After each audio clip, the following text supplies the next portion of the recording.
Ubundi Miss Rwanda yagenze neza pe cyane tunashimira aba sponsors bagaragaje ibintu byiza pe ariko nka MTN yemera yuko izafasha watwaye ikamba kumuha amayinite yo guhamagara mu gihe n'umwaka wose cyane byiza cyane ariko ari bigo twumva yuko nabyo byakengana agatekerezo kacu ariko kacu bwitego nka Rwanda Revenue ikavuga ati noneho si Rwanda tumwemere kuzaya tumusadira imisa mu gihe n'umwaka wose se ibintu byiza cyane na Benedict ati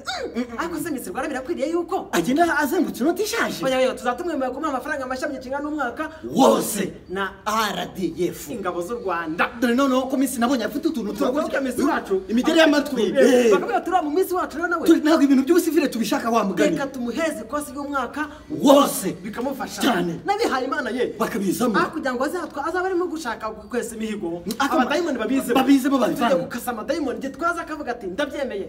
ngiye kukasiriza amadayimoni mu gihe kingana n'umwaka wose si ibintu byiza cyane bitari ibyo ibi rwose bigomba guhera